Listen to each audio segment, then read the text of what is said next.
은혜 받으신 하나님 말씀 사사기 5장 28절부터 31절까지 말씀 구약성경 369쪽입니다.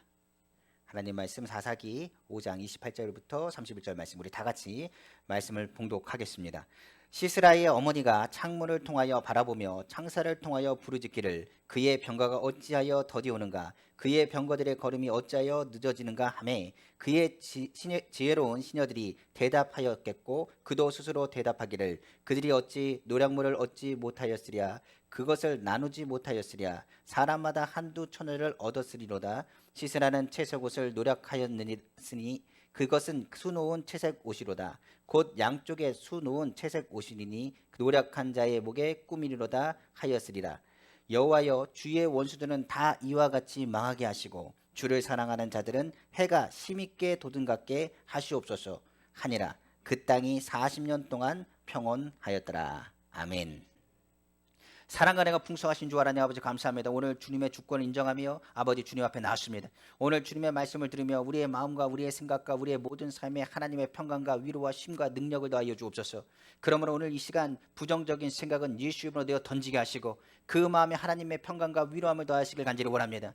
오늘 솟아오르는 태양과 같이 하나님의 은혜가 우리 가운데 다가와서 강하고 담대한 믿음을 소유하고 하나님의 능력과 하나님 위로 가운데 선포되며 하나님의 사랑과 은혜 가운데 아버지 승리하며 나아가길 간절히 원하오니 그 발걸음마다 주여 인도하시고 붙잡아 주옵소서. 그러므로 오늘 이 시간에 흑암의 세력을 묶어 주옵시고 불의의 모든 생각들은 예수 이름으로 떨쳐버리게 하시고 하나님의 평강과 위로가 임하게 하여 주시옵소서.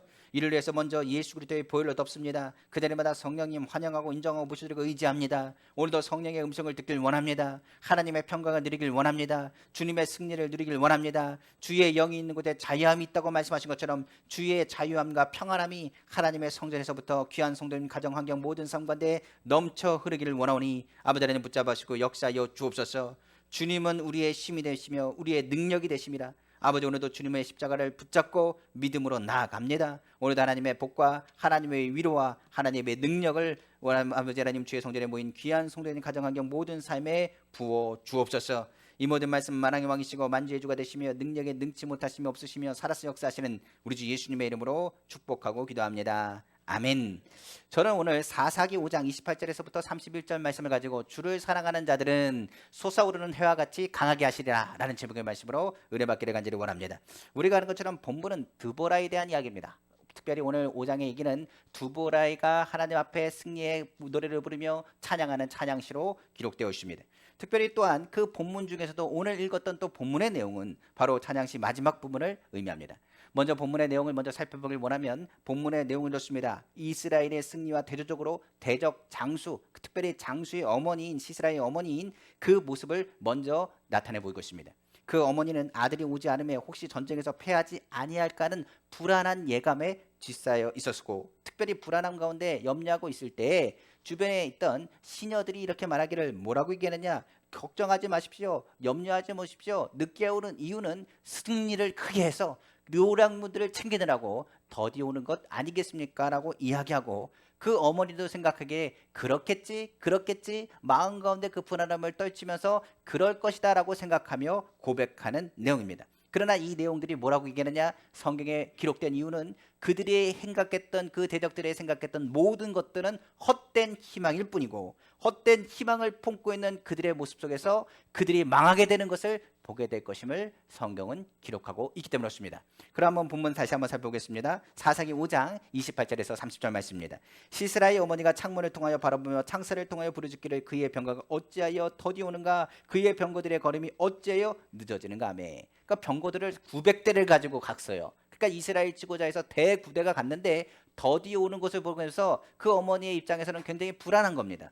그리고 나서 29절에 말하죠. 그의 지혜로운 시녀들이 대답하였겠고 그도 스스로 대답하기를 그런데 서로 옆에서 얘기하는 거예요. 뭐라고 얘기하느냐? 그들이 어찌 노략물을 얻지 못하였으리야. 아마 노략물을 챙기느라 늦는 것 같습니다. 그들이 모였을 때 노략물을 챙기느라고 서로 좋은 것을 취하느라고 어머니 것을 챙기느라고 우리들 것을 챙기느라고 아니면 처녀들을 데리고 오느라고 무엇하기 위해서 그래서 더디 오는가 봅니다라고 이야기하는 대목입니다. 30절 말씀이죠. 그들을 나누지 못하니 연쓰랴 사람마다 한두 처녀를 얻었으리로다. 시스라는 채색 옷을 노략하였으리니 그것은 이것은 수놓은 채색 옷이로다. 곧 양쪽에 수놓은 채색 옷이니 노력한 자의 목에 꿈이로다 하였으리라. 대승리를 걸어서 노력하고 그것을 준비하고 서로 간에 이것을 자랑하느라고 늦나 봅니다. 그러니 걱정하지 마십시오. 큰 구대가 왔으니 걱정할 필요가 없습니다라고 그 시녀들이 그 어머니에게 말했으며, 그 어머니도 말하기를 뭐라느냐, 그랬을 거야, 그랬을 거야 하면서 가슴을 치면서 그 아들 시스라를 기다리는 내용들을 담고 있는 것입니다. 그러나 마지막 구절에 얘기한 것처럼 여호와여 주의 원수들은 다 이와 같이 망하게 하시옵소서라고 얘기되어 있어요. 그러니까 마찬가지로 많은 사람들이 하나님을 믿지 않고 세상 가운데 부유하고 힘 있는 것 같지만은 결과적으로 나는 평안하다 하지만은 그때가 무엇하느냐, 망함에 대한 괴로움과 굉장히 큰 풍랑이 일대인 것을 말하고 있는 것입니다. 그러다 보니 주의 원수들은 이와 같이 희망을 품고 헛된 희망을 품으나 그것이 헛된 희망인 것을 깨닫게 될 것입니다. 그것은 완전히 그들을 하여금 망하게 하는 일이죠. 그러나 주를 사랑하는 자들은 해가 힘있게 돋음같게 하시옵소서 성경은 말하고 있습니다.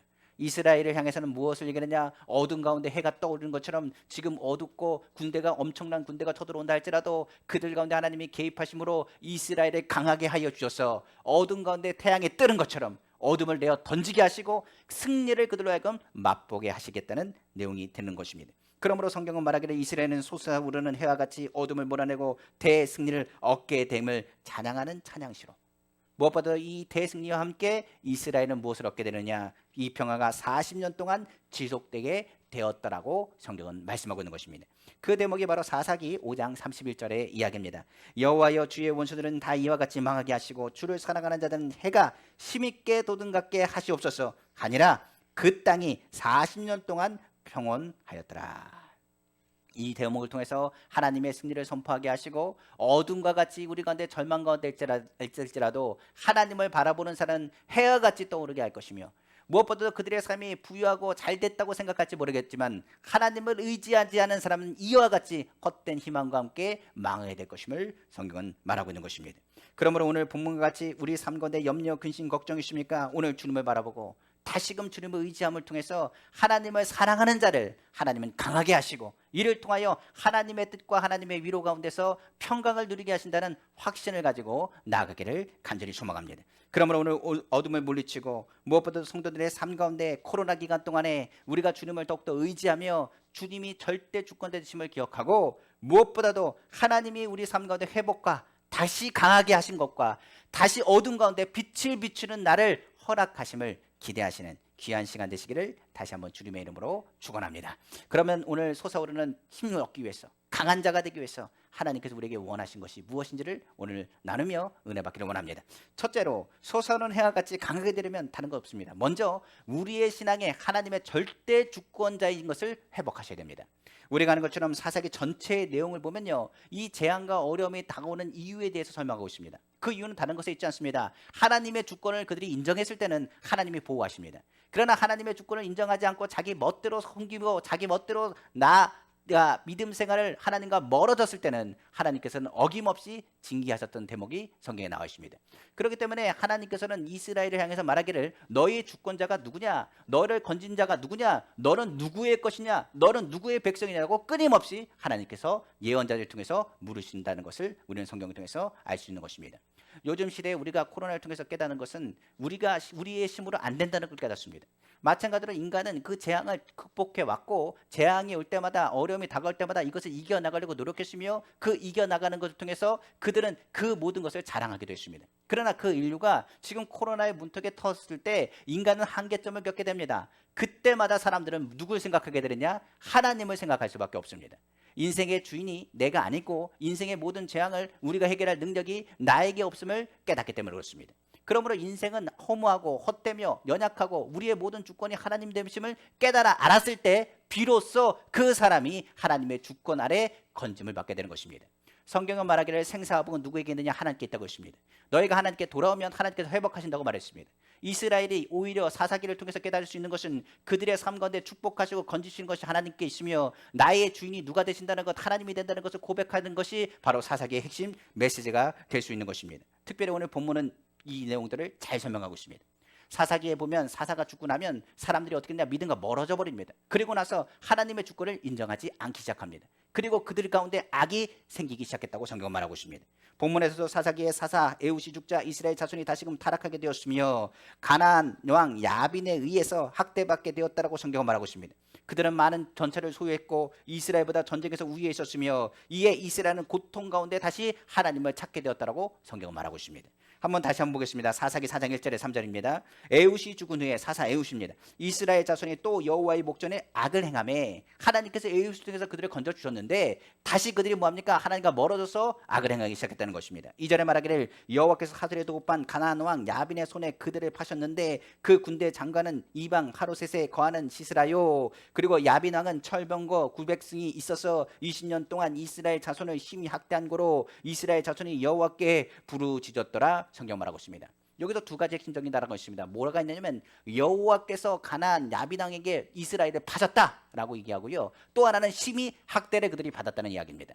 여기서 이스라엘은 생각하게 됩니다. 무엇을 생각하느냐? 내가 내 멋대로 살았는데 무엇보다도 내가 누구에게 팔렸다? 가나안 왕에게 팔렸다는 것을 통해서 내가 누구의 것이냐는 것을 생각하게 되는 것입니다. 우리가 누군가에게 물건을 팔 때 누구 것을 파느냐? 남의 것을 갖다가 팔지 않습니다. 내 것을 파는 겁니다. 마찬가지로 이스라엘 입장에서부터는 자기가 자기 멋대로 살았는데 나의 주권자가 누구냐? 하나님인 것을 깨닫게 되는 것입니다. 그러니까 하나님께서 이스라엘을 팔기도 하시지만 이스라엘을 모았을 수 있는 분이나 회복할 수 있는 분도 하나님이라는 것을 이스라엘이 이를 통해서 깨닫게 되는 것입니다. 마찬가지로 그들이 깨닫지 못하는 그들을 향해서 하나님께서는 이스라엘을 파셨다고 했습니다. 그러나 그 판 장소에서 이스라엘은 학대를 당했습니다. 하나님께서는 무엇보다 이스라엘 향해서 돌아오기를 원하셨기 때문에 그들을 징계하고 가나안의 왕을 야빈을 몽둥이로 사용하셔서 그들을 치셨다고 성경은 말하고 있는 것입니다. 오히려 그때 이스라엘은 깨닫게 됩니다. 하나님의 주권자, 우리가 우리의 주권자일 뿐만 아니라 우리의 주권자이신 하나님께서 도와주시지 아니하면 안 된다고 그들은 깨닫기 시작합니다. 그리고 말한 내용이 바로 여호와께 뭐 했다고요? 부르짖었다는 이야기가 되는 것입니다. 그러다 보니 20년 동안 학대를 받은 그 상황에서 주님 앞에 부르짖었을 때 하나님의 주권을 다시 인정했을 때 하나님께서는 어김없이 사사를 세우셨습니다. 그 사사의 대표적인 사람이 오늘 본문에 나온 두보라는 사람입니다. 두보라는 바로 하나님께서 사사로 세우실 뿐만 아니라 야빈과 가나안 땅 그리고 군대 장관 시스라로부터 고통 중에 있는 이스라엘을 건질 것을 두보라에게 명하셨습니다. 우리가 아는 좀 두보라는 여인입니다. 오늘날도 하나님께서 사랑하시고 축복하시고 많은 일들을 이루어 나가지만은 성경에 보면 하나님께서 축복하신 사람 중에 특별히 여성으로서 성경에서 크나큰 빛과 같은 존재로 태양과 같은 존재로 세운 사람 바로 두보라를 오늘도 소개하고 있는 것입니다. 성경에 보면 이 두보라는 사람은 하나님께 사랑받는 예배자라고 표현하고 있습니다. 사사기 4장 4절에서 5절에 그때의 랍비돗의 아내 여선지 두보라가 이스라엘의 사사가 되었는데 그는 에브라임 산지 라마와 베델 사이 두보라의 종려나무 아래 거하였고 이스라엘 자손은 그에게 나아가 재판을 받더라. 성경은 말하고 있습니다. 두보라는 여성이긴 했지만 성령으로 충만한 사람이었습니다. 종려나무 가지에 모였다는 얘기는 그것을 성전 삼아서 많은 이들이 그것에 모였으며 두보라는 예배자로서 하나님의 말씀을 선포하고 그곳에서 무엇하느냐? 하나님의 주권을 인정하며 하나님의 주권과 하나님의 말씀대로 행할 것을 가르쳤음을 우리는 알 수가 있는 것입니다. 하나님께서는 이스라엘을 구원하시기 위해서 사사 두보라를 보내셔서 하나님의 말씀대로 바락을 다시 세웁니다. 그리고 바락을 통하여 그는 야정 사령관으로 택하시고 부르셔서 가나안의 군대와 싸울 것을 명령하게 합니다. 그리고 결과가 어떻게 되느냐? 성경에 말하기를 가나안에 큰 군대가 있음에도 불구하고 하나님이 직접 개입하십니다. 그리고 나서 그 전쟁은 하나님의 말씀대로 두보라가 그 말씀을 선포한 대로 그 전쟁은 승리하게 되는 것입니다. 그렇기 때문에 성경에서 말한 것처럼 칼과 병기에 그 승리가 좌우되는 게 아닙니다. 하나님이 도와주시느냐? 하나님의 주권자 되어 주시기 때문에 오히려 하나님께서 다시 되찾아오면 그것을 뺏을 자가 없는 것입니다. 그러니까 두보라가 선포한 것이 그겁니다. 하나님을 의지해야 됩니다. 하나님을 바라봐야 됩니다. 여러분들의 민족이 강할 수 있는 비결은 하나님에 붙어 있어야 됩니다. 하나님께 떨어져 있거나 믿음이 떨어져서 흔들어 버리면 하나님의 주권을 인정하지 않으면 여러분들은 별 볼 일 없는 것과 똑같다는 이야기입니다. 하나님께서 두보라에게 말한 것처럼 하나님 주권 아래 이스라엘이 다시 들어왔을 때 그들의 상관들 어떻게 되냐? 평안함이 임했다고 성경은 말하고 있는 것입니다. 주의 원수들은 망하게 하시고 주를 사랑하는 자들 주님의 안에 들어가고 주님의 주권을 인정하는 자들을 향해서는 승리를 안겨주며 평안함을 선사하시고 오히려 찬양하며 주님 앞에 그 평안을 누리게 될 것임을 말씀하고 있는 대목입니다. 다시 한번 성경 보겠습니다. 사사기 5장 31절입니다. 여호와여 주의 원수는 다 이와 같이 망하게 하시고 주를 사랑하는 자들은 해가 힘있게 돋음같게 하시옵소서. 여기서 보면 주의 원수들은 어떤 사람이에요? 하나님의 주권을 인정하지 않는 사람들입니다. 그러니까 하나님의 주권을 인정하지 않는 사람들은 망하게 하시고, 이것은 무엇을 얘기합니까? 단순히 이방을 향해서 말한 게 아닙니다. 오늘 이 자리에도 주의 주권을 인정하지 않는 사람은 어떻게 되느냐? 망하는 길로 갈 수밖에 없음을 말하는 것입니다. 그러나 주를 사랑하는 사람은 어떤 사람이냐? 주님의 주권을 인정하는 사람입니다. 이 사람은 해가 힘있게 돋음같게 하시옵소서. 그 땅이 40년 동안 평안하였다 성경 말하고 있는 것입니다. 우리는 주님의 안에 거할 때 평안합니다. 주님을 떠나서는 평안함을 얻을 수가 없는 것입니다. 하나님의 주권을 인정할 때 우리는 승리를 맛보고 평안함을 맛볼 것입니다. 그러나 반대로 하나님의 주권에 도전하거나 하나님을 대적하는 사람은 결국 망하게 될 것입니다. 이스라엘이 하나님을 대적했을 때 그들도 동일합니다. 그들은 하나님의 보호를 떠나며 하나님의 주권이 그들을 누를 것입니다. 그러니까 이스라엘을 판 것도 하나님이시고 이스라엘을 회복한 것도 하나님이십니다. 코로나 시기 가운데 우리 믿음의 사람들이 하나님 앞에서 승승장구하게 올라가게 하시는 것도 하나님이시지만 오히려 넘어지고 쓰러지게 하시는 것도 하나님이 된다는 것을 성경은 말하는 것입니다.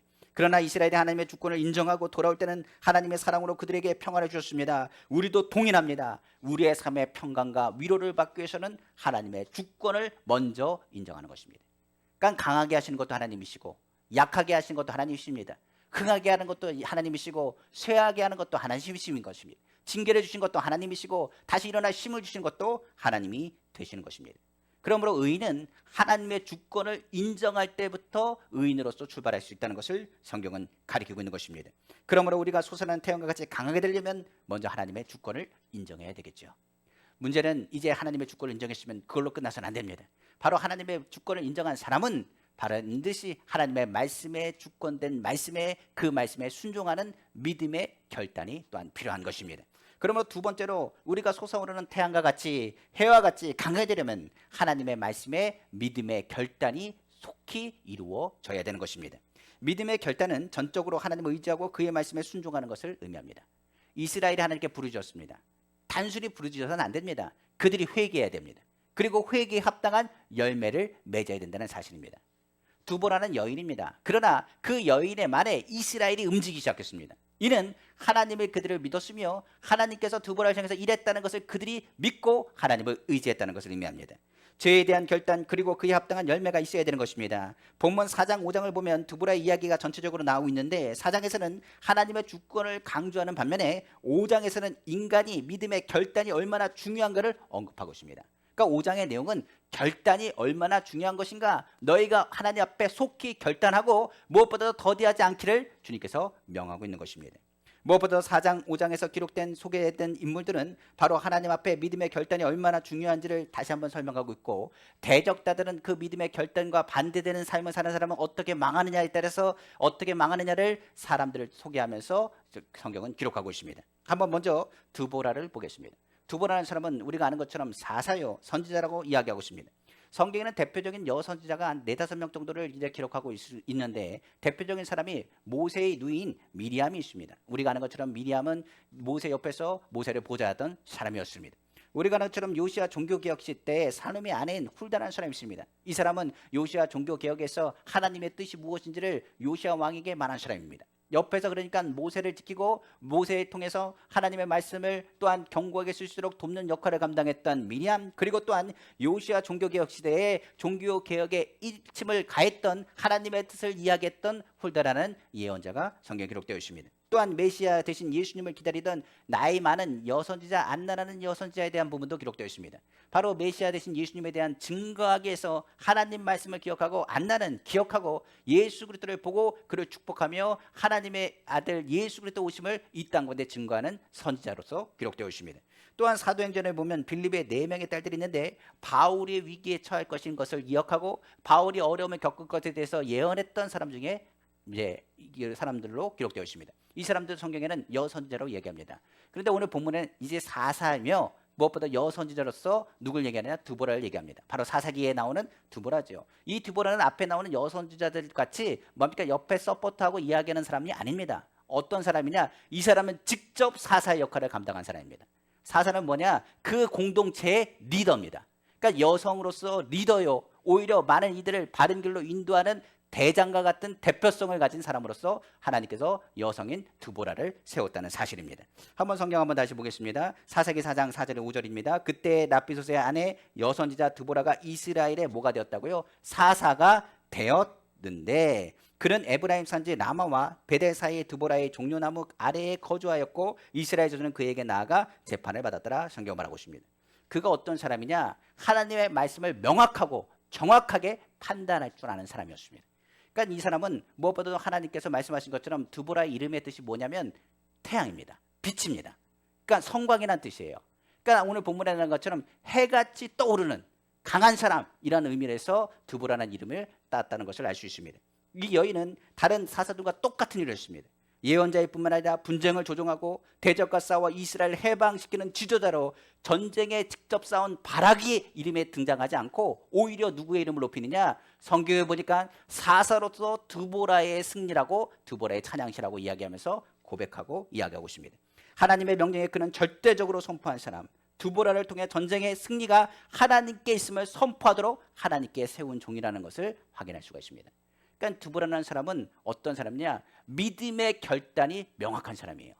그러니까 이런 사람은 하나님께서 어떻게 하시냐? 축복하실 뿐만 아니라 그의 이름을 높여주십니다. 하나님의 말씀에 드보라는 절대적으로 순종하고 적극적으로 선포할 뿐만 아니라 하나님의 공의로운 사람, 하나님의 영으로 충만한 사람으로서 많은 이들이 그를 통하여 주의 음성을 들었음을 확인할 수 있습니다. 그러니까 그가 한 일은 뭐냐? 바로 믿음의 결단을 말하는 거예요.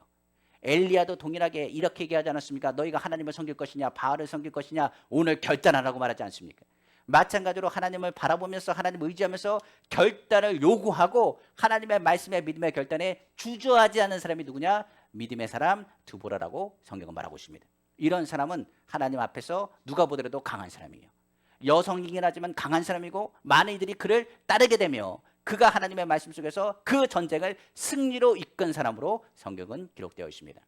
그 다음에 두 번째로 어떤 사람이 있느냐? 성경에 보면 바로 우리가 얘기한 바락이라는 사람이 있습니다. 이건 야정 사령관로 이스라엘에서 전쟁을 할 수 있도록 세운 장수 중에 한 명입니다. 또한 이 바락이라는 사람뿐만 아니라 또한 성경에 보면 이 전쟁 가운데 야엘이라는 여인이 나옵니다. 야엘은 어떤 사람이냐? 바로 적장인 시스라를 죽인 사람으로 기록되어 있습니다. 먼저 바락을 보겠습니다. 바락은 드보라보다 어떤 사람이냐? 믿음의 결단이 약한 사람입니다. 이 사람은 어떤 사람이냐? 이름의 뜻은 번개거든요. 번쩍번쩍한다. 그러니까 얼마나 싸움을 잘하는지 어떤 사람인지는 잘 모르겠지만 번개와 같은 사람, 벼락 같은 사람, 그래서 바락이라는 이름을 붙였습니다. 근데 이 사람을 전쟁에 능한 사람인데 그 사람이 전쟁에 대해서 하나님께서 승리에 대한 부분을 말씀하셨습니다. 누굴 통해서요? 드보라를 통해서. 넌 전쟁 가서 승리할 것이라. 하나님께서 너를 통하여 일하실 것이고 그 전쟁은 아무리 그 병거가 많고 적들이 숱하게 많다 할지라도 너가 가면 하나님께서 너와 함께 하셔서 반드시 승리할 것이라고 말했습니다.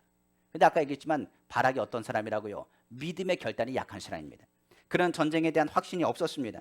하나님의 승리에 대한 약속에도 불구하고 드보라에게 말하기를 드보라여 내가 당신이 나와 함께 가주기만 한다면 내가 전쟁에 참여하겠습니다. 그러나 당신 안 가면 저 안 갑니다. 당신이 꼭 참여해 줘야 됩니다. 라고 하면서 결단이 약한 모습을 보이고 있습니다. 그럼 우리가 한번 보겠습니다. 드보라가 강한 사람 같아요? 아니면 바락이 강한 사람 같습니까? 바락은 남자입니다. 번개와 같은 사람입니다. 전쟁을 잘하는 사람입니다. 야전 사령관과 같은 사람입니다. 근데 그 사람이 전쟁에 확신이 없습니다. 그리고 오히려 누구에게요? 드보라에게 말하는 거예요. 뭐라고 말하느냐? 나와 함께 같이 가면 내가 전쟁에 싸우겠고 당신이 나와 같이 안 간다면 나는 갈 수가 없습니다. 당신이 나에게 전쟁에 대해서 하나님이 함께 하신다고 말씀하시지만 하나님은 눈에 보이지 않습니다. 그러나 드보라 당신은 눈에 보일 뿐만 아니라 당신이 출정하면 당신이 따르는 이스라엘 민족이 힘을 얻어서 같이 싸울 수 있을 것 아닙니까? 당신이 이스라엘의 사산이 당신이 가면 내가 가고 안 가면 내가 안 가겠습니다라고 이야기하는 대목입니다. 사사기 4장 7절에서 8절입니다. 내가 야빈의 군대장관 시스라와 그의 병거들과 그의 무리를 기손 강으로 이끌어 내게 이르게 하고 그를 내 손에 넘겨주리라 하셨느니라. 바락이 그에게 이르되 만일 당신이 나와 함께 가면 내가 가려니와 만일 당신이 나와 함께 가지 아니하면 나도 가지 아니하겠노라 하니 드보라가 그 결단이 낮은 바락을 향해서 이렇게 말합니다. 적장을 치게 하고 얻게 될 영광이 너에게 있을 것인데 오히려 네가 이렇게 얘기하는 것 통해서 나는 너와 가겠지만은 그 영광은 다른 여인이 받게 될 것이라. 그 여인에게 그 영광을 빼앗기게 될 것임을 말하고 있습니다. 그 영광을 빼앗겠다는 것은 적장의 장수를 치게 될 자가 너가 아니라는 것을 말하고 있는 것입니다. 사사기 4장 9절입니다. 이르되 내가 반드시 너와 함께 가리라. 그러나 내가 이번에 가는 길에서는 영광을 얻지 못하리니 이는 여호와께서 시세라를 여인의 손에 파실 것임이라 하고 두보라가 일어나 바락과 함께 게데스로 가니라. 성경은 말하고 있습니다. 바로 그 여인이 누구냐면 우리가 소개할 또한 겐족 속 헤벨의 아내 야일이라는 여인입니다. 그 여인에게 적장 시세라를 멸하는 영광을 바락은 빼앗기게 될 것이라 라고 성경은 기록되어 있는 것입니다. 두 번째, 그래서 오늘 소개했던 사람이 바로 그 바락과 달리 또 야일이라는 여인을 지금 소개하고 있습니다. 두보라도 여인이지만 시작은 두보라가 시작했지만 마무리는 누가 했느냐? 이 여인인 야일이 마무리해야 합니다. 야일은 야빈과 달리 그 영광을 취하게 된 사람입니다. 왜 어떻게 하면 그 영광을 취할 수 있었을까? 성경을 보니까 야일은 야빈과 다릅니다. 오히려 바락과 다릅니다. 바락은 전쟁에 승리할 것인가 승리할 수 없을 것인가 그 적군들과 그 사람들을 보며 두려워서 오히려 두보라와 같이 가지고 했는데, 야엘은 이미 적장이 자기 집에 들어오는 그 순간에 전쟁은 이스라엘이 이겼고 하나님께서 이스라엘을 지키셨다는 확신을 가졌습니다. 그러니까 결과적으로 오히려 이 사람은 확신을 가지고 믿음의 결단을 속히 한 사람으로 성경은 기록되어 있는 것입니다. 이스라엘의 승리가 있음을 확신했기 때문에 그런 결단을 내고 적장을 멸함에 있어서 남편 헤벨이 없음에도 주저하지 않았습니다. 그 집에 헤벨이 없었어요. 그 장막에 시스라가 도망가 들어왔는데, 아, 이스라엘이 하나님이 승리케 하셨구나, 이스라엘이 반드시 승리하는구나, 내가 이 적장을 죽이지 않으면 내가 죽을지도 모르겠구나, 이 적장을 내가 죽여야겠다고 결단하고 더디하지 않고 그 사람을 죽이기로 작정합니다.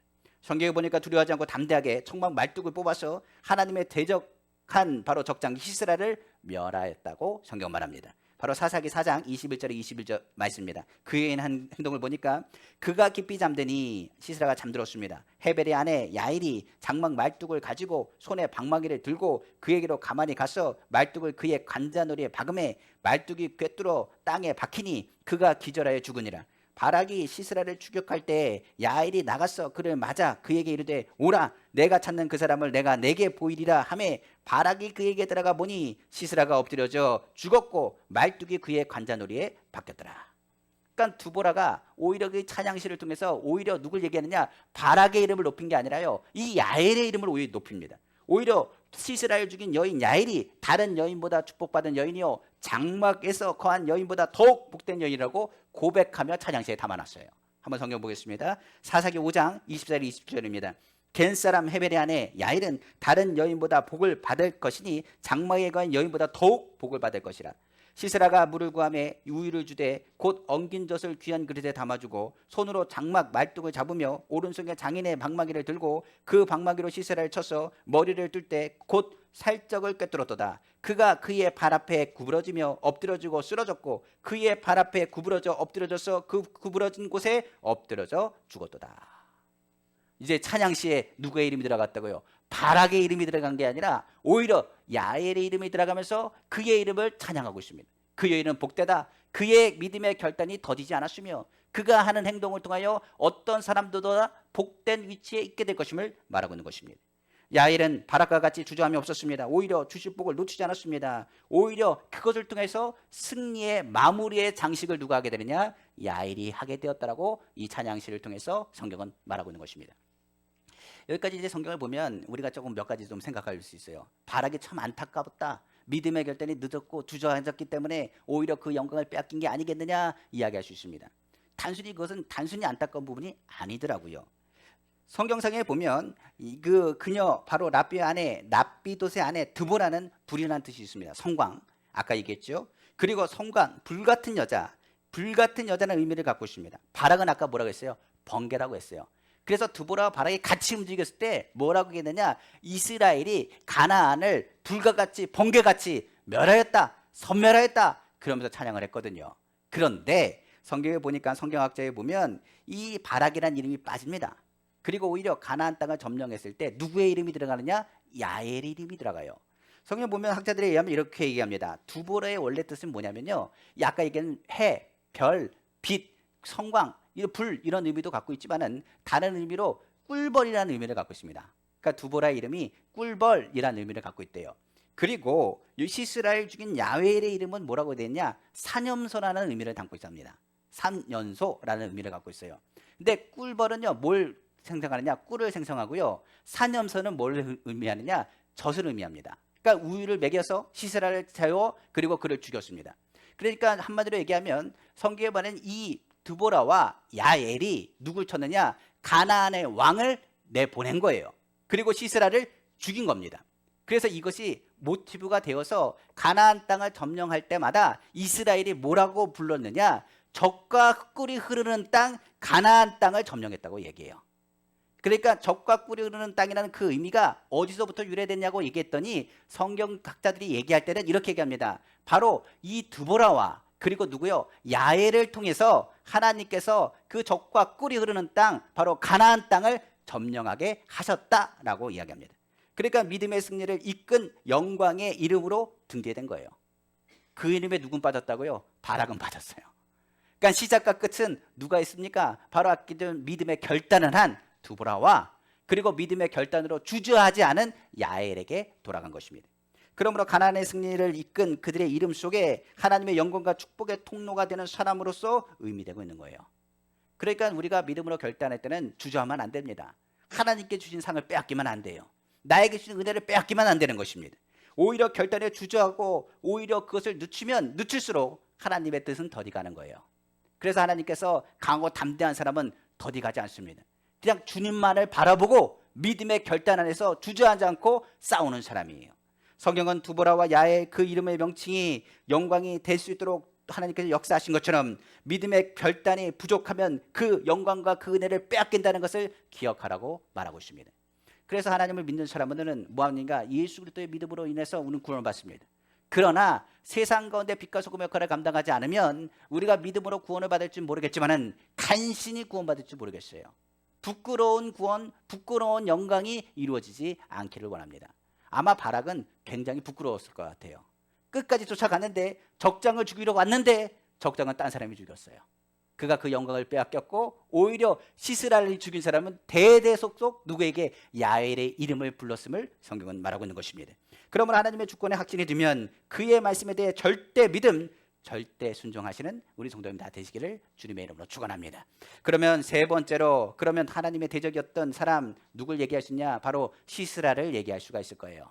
자, 아까 얘기한 것처럼 하나님을 믿음의 사람들 하나님은 그를 높여주신다고 했습니다. 그러나 하나님의 믿음의 사람들을 통하여 믿음의 결단이 약하면 상급은 빼앗기지만 오히려 그 가운데서 하나님의 승리는 맛보게 하실 것입니다. 문제는 시스라라는 사람이 있는데 이 시스라는 하나님을 대적한 사람입니다. 이 사람은 또 어떤 사람이냐? 믿음과 반대의 사람으로 성경은 기록하고 있습니다. 세상에서는 이 시스라는 강한 사람입니다. 누가 봐도 강한 사람이에요. 전쟁의 적장입니다. 아까 얘기했던 900대의 전차 병거를 이끄는 사람이에요. 자기를 모두가 존중한다고 생각하고 대단한 명예를 가진 장수 중에 장수였습니다. 이 시스라는 사람의 이름을 보면 이 이름의 뜻은 전장을 배열하다는 의미를 갖고 있어요. 그 당시 힘과 권력을 상징하는 사람으로 북부 가나안 하솔의 왕 야빈의 군대 장관이요 전쟁의 분위기를 재배열할 만큼 바꿀 만큼 그 당시에 굉장한 힘을 가진 권력을 가진 부대를 지휘했던 전쟁에 능한 장수입니다. 근데 이 장수가 오히려 사람의 인생이 대단한 것이 아니고 결국 하나님 앞에서 아무것도 아니라는 것을 증명하는 사람이 되어버리고 말았어요. 그 장수는 전쟁에서 죽어야 되는데 한 여인에게서 그냥 비참하게 아무 힘도 쓰지 못하고 죽는 상황이 됩니다. 성경에 보면 그는 굉장히 뛰어난 장수요 굉장한 장수라고 소개하고 하나님을 대적한 장수로 소개하고 교만이 행하다가 하나님께 얻어맞은 사람으로 기록되어 있어요. 이 성경 한번 다시 보시면 애굽에서 무엇보다 애굽 군사들이 홍해를 건들 때 애굽 병거들을 하나님께서 홍해로 갈아 엎으셔서 애굽의 군사의 병거들을 바다로 던져서 그들을 멸하게 하신 것처럼 오히려 성경에 보니 야빈에 있었던 바로 시스라의 900대가 되는 전차들을 어떻게 멸하셨느냐? 기송강거로 이끌어 가셔가지고요 그 물이 뭐합니까? 그 전차를 뒤엎으셨다고 성경은 말합니다. 한번 볼게요. 사사기 5장 21절입니다. 기송강은 그 무리를 표류시켰으니 이 기송강은 옛강이라 내 영혼아 내가 힘 있는 자를 밟아도다. 그러니까 성경에 말한 것처럼 홍해가 애굽의 전차를 삼켜버린 것처럼 기송강가에 있는 물이요 어떻게 됐냐? 그 900대가 되는 전차를 삼켜버린 거예요. 그 강가의 물이 강과 같이 그 모든 게 흘러갔을 때 전차가 힘을 잃어버립니다. 그러니까 전차는 구동력이 있어야 되는데 진흙바퀴 같은 곳에 그냥 전차 바퀴가 박히고 그리고 사람들은 그 물길에 쓸려가면서 그 군대가 자멸하게 된 거예요. 성경상으로 보면 이렇습니다. 이스라엘 민족들이 가나안 군대를 이길 수가 없어요. 가나안 군대가 아까 얘기한 것처럼 굉장히 강한 군대입니다. 절대로 이길 수가 없습니다. 그러니까 이 모습을 바락은 누구보다 잘한 거예요. 그러니까 바락이 말합니다. 하나님이 도와주셔야지 이거 못합니다. 이거 어떻게 이길 수 있습니까? 내 목이 쓰지 못합니다. 내가 이 전쟁에 지면은 사람들이 나를 뭐라고 할 겁니까? 그러니 당신이 전쟁을 이끌었다고 하십시오. 그러면 내가 하겠습니다. 이 전쟁에 져도 당신이 한 거니까 내가 책임지지 않을 겁니다. 그래서 드보라를 내세운 거거든요. 그러니까 한마디로 말해서 전쟁에서는 질 수밖에 없는 상황인 것을 확인할 수 있습니다. 그러니까 전쟁 상대가 안 되는 거예요. 그러니까 시스라 입장에서는 자기는 막강한 군사력을 가졌습니다. 절대로 질 수가 없습니다. 그런데 하나님께서 어떻게 하셨다고요? 그들을 기송강가로 이끄셔가지고 그 강물로 인해서 그들을 덮어버리신 거예요. 그러니 병거는 가지 않습니다. 그래서 병거에서 도망갈 수밖에 없게 된 겁니다. 사사기 4장 16절에서 17절 말씀이 되겠죠. 바락이 그의 병거들과 군대를 추격하여 하로셋 갓고임에 이르니 시스라의 온 군대가 다 칼에 엎드려졌고 한 사람도 남은 자가 없었더라. 시스라가 걸어서 도망하여 겐사람 헤벨의 아내 야엘의 장막에 이르렀으니 이는 하솔 왕 야빈과 겐사람 헤벨의 집 사이에는 화평이 있음이라 성경을 말하고 있는 것입니다. 그 병거와 군대를 추격하다가 추격당하는 자가 되어버렸어요. 그러니까 아예 그 병거를 쓰지 못해서 그는 어떻게 하니까 병거를 아예 내려놓고 자기의 자랑했던 병거를 내려놓고 도망가면서 걸어서 도망가면서 어디로 갔느냐? 아까 얘기한 헤벨의 집 그 야엘이 있는 곳으로 간 것입니다. 그곳에서도 그런 얘기합니다. 이 사람들이 나를 화친하고 화목하고 사이좋은 사이니 나를 인정해 줄 것이라. 내가 그래도 장수 아닌가? 내가 후일을 도모하리라고 생각했지 모르겠습니다. 그러나 오히려 거기서도 사람을 의지하고 쉼을 갖다가 너무 평안히 쉼을 갖다가 한 여인의 대장주로서는 상상할 수 없는 굴욕적인 죽음을 당하게 되었다고 성경 말하고 있는 것입니다. 그가 죽은 것은 전쟁터도 아닙니다. 싸우다가 죽은 것도 아닙니다. 그리고 자기보다 더 강한 사람에게 얻어맞아서 죽은 것도 아닙니다. 그런 한 여인에게 그냥 잠들다가 장수가 전쟁터에서 잠들다가 그냥 죽어버린 것입니다. 이는 전쟁에다 싸우다 죽는 것은 어찌 보면 고대 군동에는 명예로운 일이지만 장수가 아무것도 하지 않고 쉼을 갖다가 무방비 상태로 죽는 것은 정신이지만은 오히려 그것은 굉장한 수치와 굴욕이 되었다라고 역사는 또한 이야기하기 때문에 그렇습니다. 결국 하나님을 대적하고 사람 가운데 의지하여 쉼을 얻다가 굉장히 비참하고 굴욕적인 최후를 맞이하게 한 사람으로서 성경은 기록되어 있는 것입니다. 그러니까 시스라가 처음에는 대단한 장수처럼 소개했지만은 결과적으로 한 여인에게 죽음을 얻는 정말 별 볼 일 없는 아무것도 아닌 사람이더라라는 것으로 성경은 이야기하고 있는 것입니다. 이러한 것을 통해서 성경은 이렇게 얘기합니다. 수치로 인하여 그는 죽을 것이며 오히려 그 수치가 죽는 것이 낫다고 말할 것임을 이야기하고 있는 것입니다. 그러니까 그 당시에 많은 장수들은 이 명예를 굉장히 소중히 여겼어요. 그렇기 때문에 차라리 싸우다 죽는 것이 낫지 내가 이렇게 죽은 것은 굉장히 수치요 굴욕이다라고 얘기할 정도로 이 이야기가 입 밖으로 나가지 않기를 그들은 원했습니다. 만약 이런 일이 있다면 어떤 일이냐? 그 사람은 장수로서 인정받는 것이 아니라 정말로 아무것도 할 수 없는 정말 별 볼 일 없는 사람으로 끝 인생의 마무리를 했다고 이야기할 수밖에 없기 때문에 그래요. 성경에 이런 부분 굉장히 많이 나와 있습니다. 그 대표적인 사람이 기드온의 첩의 자녀인 아비멜렉의 얘기입니다. 아비멜렉은 굉장한 장수 같은 사람이고 사람들을 속여가지고 굉장한 힘을 가졌던 사람이었습니다. 성맹대에서 그런데 여인이 떨어뜨리는 맷돌 윗짝에 머리에 맞아 두 골이 깨져 죽었던 사람이라고 기록되어 있습니다. 그러니까 맷돌이 하나 떨어져가지고 죽은 사람이에요. 굉장히 싸움을 잘하는 사람이고 굉장히 힘을 가지고 쫓아가다가 여인이 성곡댁에서 맷돌 하나 던졌는데 우연히 그 맷돌을 맞아서 죽었습니다. 그때 그가 죽기 전에 이렇게 얘기합니다. 그가 말하기를 여인에게 죽었다는 소문이 나지 않게 빨리 와서 나를 죽이라고 이야기합니다. 그러니까 맷돌로 죽었다고 얘기하는 소리를 내가 수치가 되니까 그렇게 하지 말고 나 와서 그냥 빨리 죽여라. 그리고 이거 소문 나지 않게 좀 했으면 좋겠다라고 얘기합니다. 그러니까 나중에 사람들이 뭐라고 하겠느냐? 그러니까 나 죽이라는 얘기예요. 성경에 이렇게 되어 있습니다. 사사기 9장 51절 54절입니다. 성중에 경관 망대가 있으므로 그 성 백성이 남녀가 모두 그리로 도망하여 들어가서 문을 잠그고 망대 꼭대기로 올라간지라. 아비멜렉이 망대 앞에 이르러서 치며 망대의 문에 가까이 나아가서 그것을 불사르려 하더니 한 여인이 맷돌 윗짝을 아비멜렉의 머리 위에 내려 던져 그 두 골을 깨뜨리니 아비멜렉이 자기의 병기 잡은 소년을 급히 불러 그에게 이르되 너는 칼을 빼어 나를 죽이라. 사람들이 나를 가리켜 이르기를 그가 여인에게 죽었다 할까 하노라. 소년이 찌름에 그가 곧 죽은지라. 그러니까 자기가 죽을 것 같으니까 뭐합니까? 네가 빨리 와서 나 죽여라. 내가 여인의 손에 의해서 그냥 돌에 맞아가지고 죽었다고 하면 사람들이 도대체 뭐로 하겠느냐? 내 명예에 누가 된다? 이 이야기가 계속 이루어지지 않겠느냐라고 이야기한 것입니다. 그런데 나중에 보니까 다윗이 이 말을 또 인용해요.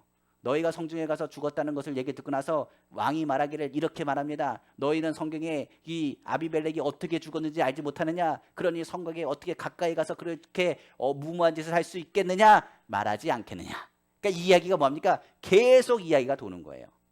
그러니까 방심한 사람, 그리고 또한 약한 사람, 그리고 어떻게 보면 어리석은 사람으로서 이야기할 때 아비멜렉이 아무리 그 당시에 강한 힘을 가졌다 할지라도 사람들은 이야기를 끊임없이 하게 된다는 이야기입니다.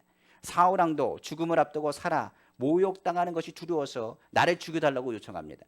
이는 사울이 생각하기에 왕으로서의 명예를 지키는 일이 뭐 어디에 있느냐? 여기서 죽는 길이라고 생각했기 때문에 그렇습니다. 사무엘하 31장 4절에 길보아 전투에서 그가 한 얘기입니다. 그가 무기를 든 자에게 이르되 내 칼을 빼어 그것으로 나를 찌르라. 할례 받지 않은 자들이 와서 나를 찌르고 모욕할까 두려워하노라. 하나 무기를 든 자가 심히 두려워하여 감히 행하지 아니하는지라. 이에 사울이 자기의 칼을 뽑아서 그 위에 엎드러지매. 내가 차라리 전쟁 중에 죽는 게 낫지. 거기 가서 수치와 조롱을 당하면서 오히려 그 명예를 오히려 땅바닥에 떨어뜨리는 것은 안 좋은 일이 아니겠는가. 차라리 내가 전장 중에 죽는 것이 명예롭다고 생각한 것이 또한 사울왕의 모습이라고 볼 수 있습니다. 그러니까 이렇게 고대 근동의 상황을 보면 시스라가 얼마나 모욕적인 죽음을 당했는지 알 수 있어요. 그러니까 시스라가 전쟁 중에 죽은 것도 아니고 전쟁 중인데 본인은 뭐 하다가요, 우유 먹고 자다가 한 여인에 의해서 아무것도 해보지도 못하고 죽은 것이니 얼마나 그 이야기가 돌 때에 시스라를 많은 사람들이 무엇으로 이야기하겠습니까? 시스라가 하나님의 말씀에 대적하였으므로 성경에 망하게 하리라는 얘기가 그 말씀의 최후의 마무리로 그의 인생의 헛된 것을 보여주게 되었음을 성경은 말하고 있는 것입니다. 아무리 전쟁의 장수라도 하나님 앞에서는 아무것도 아닙니다. 그의 갖고 있는 군병과 군마들도 하나님이 개입하시면 물이 바다 덮음같이 완전히 덮어버리게 되는 것입니다. 하나님을 의지하고 또한 사람을 의지해서도 안 됩니다. 사람을 의지하고 쉼을 갖는다고 하는 것은 그건 쉼이 아닙니다. 오히려 그때가 공격당하는 것도 모르고 그냥 죽어가는 거랑 똑같기 때문에 그렇습니다. 그러므로 성경의 장수요 이스라엘 왕, 우리가 잘 아는 다윗은 하나님을 의지하라고 말했고 더 나아가서 사람을 의지하지 말라고 말했습니다. 하나님을 의지한다면 사람들이 어찌하겠느냐? 오히려 강하고 담대함의 모습의 표현을 했던 것을 성경은 말하고 있습니다. 바로 시편 56편 4절입니다. 내가 하나님을 의지하고 그 말씀을 찬송할지라. 내가 하나님을 의지하였은즉 두려워 아니하리니 혈육 있는 사람이 내게 어찌하리이까. 쉼은 하나님께 있고요, 사람에게 있지 않습니다. 그리고 승리도 하나님께 있고 사람에게 있지 않습니다. 그렇기 때문에 성경은 말합니다. 믿음의 결단을 하면 누가 책임진다고요? 하나님이 책임지세요. 그러니까 그 사람은 약한 사람이 아니라 강한 사람입니다. 아무리 약한 사람도 어떻게 하느냐? 강한 사람을 이길 수 있는 힘을 하나님께서 허락해 주시는 것입니다. 그러므로 믿음의 결단감과 주님을 의지하고 주님을 사랑하면 주님께서 그 사랑하는 자를 통해서 요동하지 않게 하시며 오히려 이를 통하여 우리를 붙드시고 흔들리지 않도록 힘과 능력을 더하여 주시는 것입니다. 시편 55편 22절입니다. 내 짐을 여호와께 맡기라. 그가 너를 붙드시고 의인의 요동함을 영원히 허락하지 아니하시리로다. 성경은 이렇게 말씀하고 있는 거예요. 그럼 마지막으로 솟아오르는 해와 같이 우리가 강하게 하려면 어떻게 해야 될까요? 어떻게 해야 될까요? 오늘 본문의 제목이 이겁니다. 뭐 해야 된다고요? 주님을 사랑해야 돼요. 오늘 본문 한번 제목 볼까요? 주를 사랑하는 자들은 이렇게 되어 있습니다. 주님을 사랑하는 자들은 뭐가 되리라? 솟아오르는 해와 같이 강하게 되리라. 오늘 제목입니다. 주를 사랑하는 자. 주님을 사랑하는 자는 하나님께서 어떻게 하신다고요? 책임지실 뿐만 아니라 강하게 하신다는 메시지를 담고 있는 것입니다. 하나님이 사랑한다는 건 도대체 뭘까요? 한번 성경 한번 보겠습니다. 요한 1서 4장 16절에서 21절 말씀 제가 봉독해 드릴게요. 하나님이 우리를 사랑하시는 사랑을 우리가 알고 믿었노니 하나님은 사랑이신 하나님 자체가 사랑이십니다. 사랑 안에 거하는 자는 하나님 안에 거하는 자는 하나님도 그의 안에 거하시니라. 성경은 말합니다. 이로써 사랑이 우리에게 온전히 이루어진 것은 우리로 심판날에 담대함을 가지게 하려 함이니 주께서 그러하심과 같이 우리도 이 세상에서 그러하니라. 그러니까 하나님이 함께 하시고 하나님을 사랑하는 자는 뭘 얻는다고요? 담대함을 얻습니다. 성경 18절 말합니다. 그러므로 사랑 안에 주님 안에 하나님 안에 뭐가 없다고요? 두려움이 없고 온전한 사랑이 두려움을 내어 쫓나니 두려움에는 형벌이 있음이라. 두려워하는 자는 사랑 안에서 온전히 이루지 못하니라. 우리가 사랑하면 그가 먼저 우리를 사랑하셨습니다. 누구든지 하나님을 사랑하노라고 그 형제를 미워하면 이는 거짓말하는 자니 보는 바 그 형제를 사랑하지 아니하는 자는 보지 못하는 바 하나님을 사랑할 수 없느니라. 우리가 이 계명을 주께 받았나니 하나님을 사랑하는 자는 또한 그 형제를 사랑할지니라. 성경 말하고 있습니다. 그러니까 하나님의 사랑을 받은 사람은 어떤 사람이라? 두려울 것이 없는 사람이라. 그리고 하나님의 계명대로 섬기는 사람은 하나님께서 어떻게 하시랴? 그를 보호하실 뿐만 아니라 오히려 하나님이 사랑하시기 때문에 하나님께서 그를 보호하시고 책임주셔서 두려워할 일이 없게 하실 것이며 담대하게 하실 것이며 오히려 이를 통하여 심판날에조차도 너희로 하여금 담대함으로 서게 할 것임을 성경은 말씀하고 있습니다. 이게 하나님의 사랑을 받는 자의 모습이에요. 사사기를 한번 다시 한번 보겠습니다. 사사기 한번 전반적으로 한번 생각해 볼게요. 보면 사사기의 내용을 보면 참 우리가 생각해도 어떻게 저럴 수가 있지라고 생각할지 모르겠습니다. 왜냐하면 하나님의 택한 이스라엘 백성을요, 하나님이 끝까지 포기하지 않으세요. 성경 이스라엘이요, 하나님 앞에 순종하고 하나님의 주권을 인정할 때 하나님 보호하시고 책임져 주시거든요. 그런데 사사가 죽잖아요. 그리고 얼마 되지 않아서 사람들이 어떻게 하느냐? 다시 우상을 섬기기 시작합니다. 성경에 보면 바알도 섬기고요, 아세라도 섬기고요. 그리고 이스라엘 백성이고 택하신 족속임에도 불구하고 사람이 할 수 없는 일들을 막 하기 시작해요. 그리고 서로 다투고 싸우기 시작하고요. 같은 민족끼리도요, 서로 간에 미워하기 시작하고요, 시기하기 시작해요. 그리고 악을 행하기 시작합니다. 그러니까 같은 민족끼리 어떻게 하는 거예요? 종으로도 부리기도 하고요, 괴롭히기도 합니다. 성경에 기록되어 있어요. 그들의 모습이 하나님이 보기에 화를 낼 정도로 그들이 하나님을 떠납니다. 그럼 하나님이 또 어떻게 하시느냐? 징계의 몽두기를 드세요. 이방 나라를 통해 가지고 또 들어가지고 그들을 막 때리십니다. 정신 차리라고 때려요. 때리고 나면 그들이 뭐합니까? 천부여 의지 없어서 손들고 옵니다. 주님이 나를 박대하시면 내가 어디로 가오리까 하면서 손들고 또 하나님께 돌아갑니다. 그러면 하나님께서 또 마음이 얼마나 그 긍휼이 많으신지 또 다시 받아줘요. 받아주면 그들이 또 하나님의 주권 안에서 하나님을 찬양 예배합니다. 그리고 끝나나요? 그들을 이끌었던 사사가 또 죽고 나면 또 악을 행합니다. 또 언제 그랬냐는 뜻, 믿음이 또 느슨해지기 시작합니다. 하나님 관계가 또 멀어지기 시작합니다. 그리고 또 죄를 짓습니다. 그리고 이전보다 더 악해진 모습을 갖습니다. 그리고 하나님께서 또 가슴 아파하세요. 그리고 또 몽둥이를 드십니다. 그리고 또 몽둥이를 드셔서 또 그들을 때립니다. 그럼 그들이 또 얘기합니다. 어떻게 하나님 이럴 수가 있습니까? 처음에는 원망불평하다가 다시 손들고 옵니다. 주님, 나이가 잘못했습니다. 천부의 의지 앞서서 손들고 옵니다. 주님이 나를 박대하시면 내가 어디로 갑니까? 주님이 나를 도와주지 않으면 내가 어떻게 합니까? 또 회개합니다. 그리고 주님 앞에 돌아오겠다고 말합니다. 그리고 나면 또 어떻게 합니까? 몽둥이를 꺾으셔가지고 다시 품어주십니다. 그런데 성경을 보면 그런 일이 굉장히 반복돼요. 그런데 우리도 그러잖아요. 우리도 처음에 어려울 때는 주님 앞에 옵니다. 주님, 나 용서해 주십시오. 내 병도 치료해 주십시오. 이 문제만 해결되면 내가 주님을 위해서 살며 주의 영광을 돌리겠습니다. 그런데요, 우리는 일주일만 지나면 또 잊어버려요. 또 잊어버리고 또 다가갑니다. 하나님, 내가 잘못했습니다. 다시는 내가 이 죄를 지지 않겠습니다. 내가 술을 마시지 않겠습니다. 방탕하지 않겠습니다. 저녁에 전화 옵니다. 우리 모일까? 그럼 또 가는 거예요. 그래놓고는 또 갑니다. 주님, 내가 잘못했습니다. 회개합니다. 내가 결단했지만 마음은 어린데 육신이 약해서 항상 그런 말을 하고 주님 앞에 다시 나갑니다. 그런데 희한한 것은 주님이 또 받아주세요. 주님이 또 받아주시고 또 위로하십니다. 그러니까 사사기에 있는 내용들이 계속 돌아가는 것이 계속 돌아가는 걸 보면 저도 이해가 안 가요. 하나님, 왜 이 이스라엘 사람들을 차라리 다시 만드시지, 왜 다시 끌어안으시고 때리시고 다시 돌아오게 하십니까? 근데 이 부분에 대해서 성경은 이렇게 얘기합니다. 이런 일에는 다른 이유가 없다고 말합니다. 그러면서 말하기를 하나님이 이스라엘을 사랑하기로 작정하셨기 때문이래요. 다른 답이 없어요. 그냥 이 백성은 내가 택하신 백성이고 택한 백성이고 내가 사랑하기로 작정했기 때문에 그들이 나를 멀리 떠난다 할지라도 그들을 때려서라도 다시 돌아오게 하리라.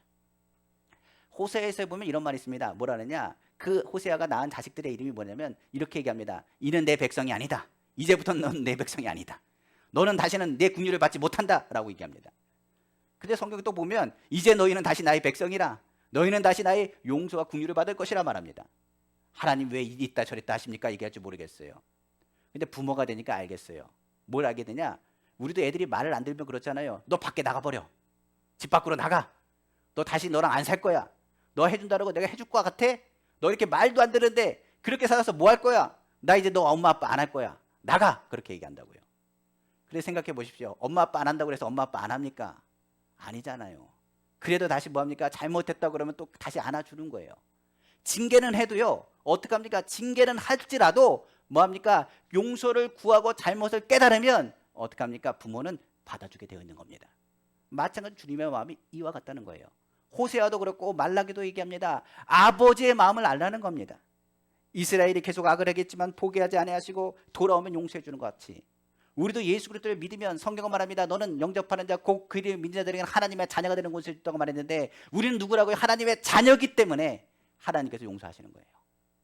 우리가 예수 그리스도를 믿으면 너는 영적인 이스라엘이라.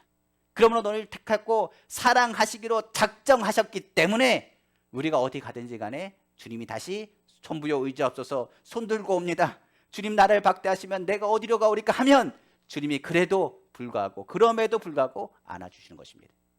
성경에 우리가 아는 탕자의 비유 아시지 않습니까? 탕자의 비유를 통해서 아는 것처럼 탕자가 아버지께 돌아갑니다. 아버지는 뭐합니까? 멀 반지에서 이미 탕자가 돌아올 것을 기다리고 계셨습니다.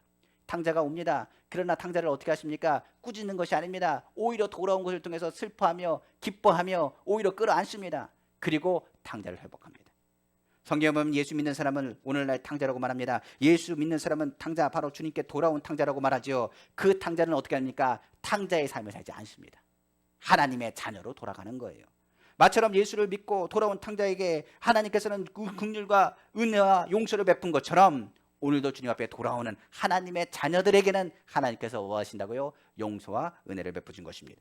성령 하나님은 사랑하셔서 독생자 예수를 우리에게 보내셨습니다. 그가 우리에게 모든 것을 더하여 주신다고 성경은 말하고 있습니다. 로마서 8장 한번 32절 보겠습니다. 자기 아들을 아끼지 아니하시고 우리 모든 사람을 위하여 내주신 이가 어찌 그 아들과 함께 모든 것을 우리에게 주시지 않겠느냐. 우리에게 성경은 말합니다. 너희가 강한 것은 내가 강한 게 아닙니다. 내 안에 누가 계시기 때문에? 주님이 계시기 때문에. 주님은 우리가 뭐 하기 원하냐? 주님을 마음을 품고 예수의 이름의 권세를 가지고 어둠을 물리치는 빛의 자녀로 살기를 원하십니다. 우리가 주님의 은혜를 기억하고 주님 앞에 더욱더 가까이 간다면 우리는 누구보다도 약한 자가 아니라 어떤 사람이 된다고요? 강한 자가 되는 거예요. 제가 예전에 이런 얘기 들었습니다. 수수께끼를 내는 거예요. 이 종이는 찢으면 그냥 찢어진대요. 약한데요. 그럼 이 종이를 강하게 하려면 어떻게 할까요? 라고 묻는 겁니다. 그 종이를 강하게 하면 어떻게 하는데 물어봤어요. 그랬더니 다른 거 없어. 이 종이를 벽에다 붙이면 돼. 그러더라고요. 벽에다 붙이면 주먹으로 때려도 종이 안 찢어져. 그 종이를 꽉 붙여버리면 누구도 그 종이 찢을 수 없어. 그 벽이 단단하기만 하면, 단단한 벽이라고 한다면 더 이상 그 종이는 그 벽에 붙어있는 한 강한 종이야. 이렇게 얘기하더라고요. 옛 속담에도 호가 호기라는 말이 있습니다. 여우가 호랑이의 위세를 빌려 호기를 부린다는 얘기입니다. 여우가 꽤 많은 동물이잖아요. 호랑이가 여우를 잡아먹으려고 하니까 여우가 꾀를 낸 겁니다. 뭐라고 얘기냐? 이렇게 얘기하는 거예요. 호랑이에게 말하길, 나는 권세와 능력이 있어. 모든 동물들이 나를 두려워해. 그러니까 호랑이가 말합니다. 너 같은 걸 뭘 두려워하느냐? 그렇게 얘기하니 여우가 말하기를, 내가 이걸 증명해 볼 수 있어 말합니다. 그래서 어떻게 하는데? 그랬더니 내가 지나갈 때 넌 뒤에서 봐. 뒤에서 쫓아서 한번 봐봐. 동물들이 어떻게 하나? 나보고 발발 떨면서 다 도망갈 거야. 그때 여우가 이렇게 지나가는데 호랑이가 뒤에서 이렇게 같이 쫓아가면서 보니까 동물들이 뭐 하느냐? 그 모습을 보고 막 다 도망가는 겁니다. 그러면서 호랑이가 말하기를, 야, 너 무서운 애구나. 그러고 나서 호랑이가 여우를 잡아먹지 않고 도망갔다는 얘기예요. 그게 무슨 얘기냐면 이겁니다. 동물들은요, 여우 보고 무서운 게 아닙니다. 뒤에 뭘 보고요? 호랑이를 보고 무서워한 거예요. 그러니까 호랑이가 뒤에 있으니까 여우 보고 보니까 여우는 별게 아닙니다. 그런데 동물들은 그 호랑이가 무서워가지고 그 자리에 발발 떨다가 도망간 겁니다. 우리가 강한 게 아니에요. 누가 강한 거라고요? 우리와 함께 하시니까 강한 거예요. 성경에 말합니다. 주님을 사랑하는 자들은 주님이 그 안에 계십니다. 그렇기 때문에 세상에서 우리는 약하나 세상에서 누구보다 강한 자가 되는 것입니다. 주님과 붙어 있으면 원수들이 오히려 도망가고 원수들이 우리를 공격할 수가 없게 되는 것입니다. 이스라엘의 강한 왕, 아까 얘기했던 다윗, 그 다윗은 하나님을 사랑함으로 하나님의 말씀에 절대적인 믿음의 결단을 한 사람, 결단을 주저하지 않은 사람이었습니다.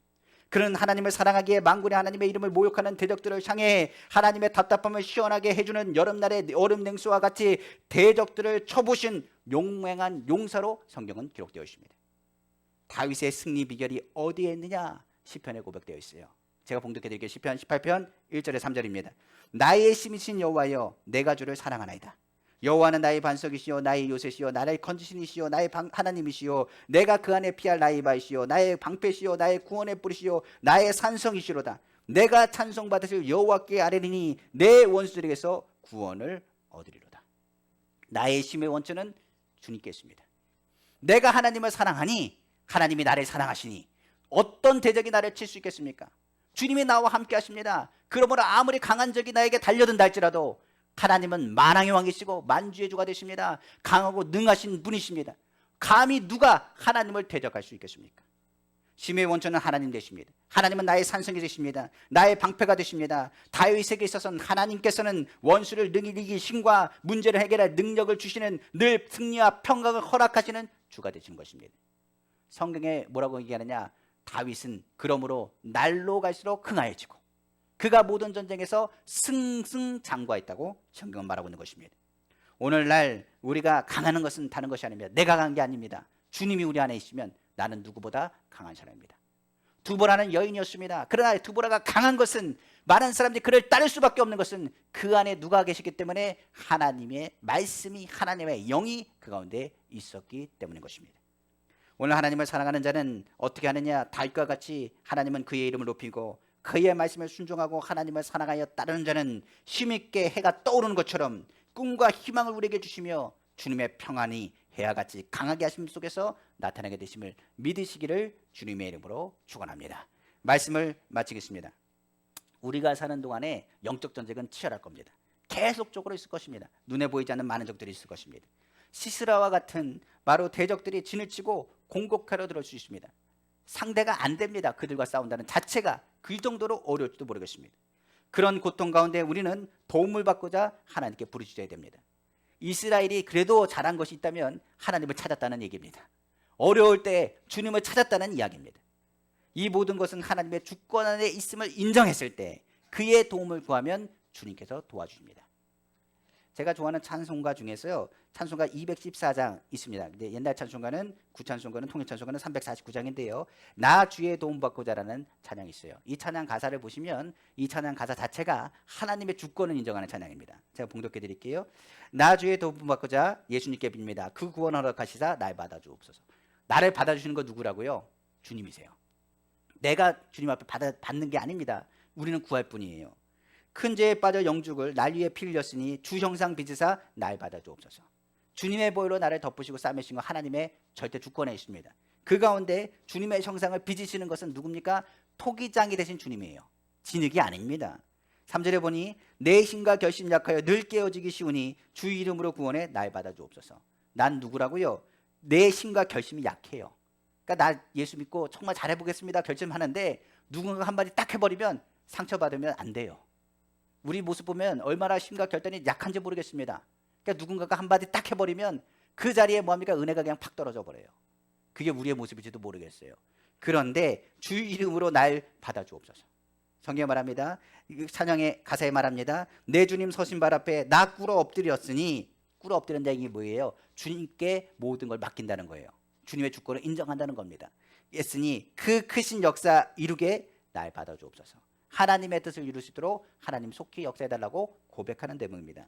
근데 제가 이 찬양을 좋아하는 이유가 후렴 부분 때문이에요. 후렴에 이렇게 되어 있습니다. 4번을 반복하거든요. 뭐라고 하느냐?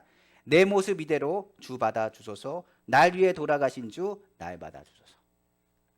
주님은 있는 모습 그대로 주님이 오기를 원하세요. 내 모습이 지금 얻어맞았습니다. 그리고 내 모습 약해요. 그런데 주님 앞에 오는 것만으로도 주님은 기뻐하십니다. 오늘 주님이 전적으로 그 주권을 인정하는 찬양 가사와 같이 나를 받아주시고 나를 구원하시고 승리로 이끄시는 분이 주님이세요. 주님이 나를 받아주시면 그 전쟁은 이미 승리한 전쟁입니다. 왜냐하면 모든 것은 주님이 만드셨기 때문에 그래요.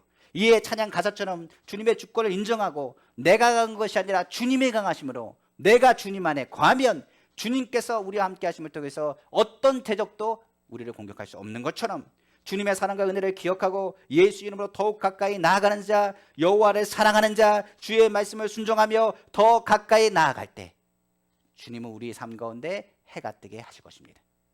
해가 뜨게 하시는 건 하나님이시고 해가 뜨면 어떻게 하느냐? 어둠은 물러가게 될 것이며 빛의 자녀답게 생각을 하고 믿음으로 나아갈 때는 매일마다 매일의 새날을 창조하신 하나님의 능력과 역사가 빛의 자녀 가운데 승리하는 우리 성도님의 삶 가운데 늘 하나님의 영광 가운데 비춰지게 될 것입니다. 우리를 사랑하시는 하나님, 그 하나님께서 더욱더 우리가 주님의 사랑 안에 거하길 원하고 우리를 더욱더 주님 앞에 간절히 찾기를 간절히 원하시는 것입니다. 잠언서 8장 10절 말합니다. 나를 사랑하는 자들이 나의 사랑을 입으며 나를 간절히 찾는 자가 나를 만날 것입니다. 주님을 만나고 주님이 우리 안에 있으면 이미 응답 받았습니다. 주님과 함께하면 누구보다도 우리는 강한 사람입니다. 주님을 사랑하면, 사랑 안에 거하면 우리는 솟아나는 태양같이 우리 삶 가운데 희망도 떠오르고 하나님이 주신 힘도 주시며 무엇보다 주님의 사랑 안에서 주님의 사랑으로 두려움을 내어 쫓고 코로나 시기 가운데 승리의 빛을 맛보게 될 것임을 믿으시기를 주님의 이름으로 축원합니다.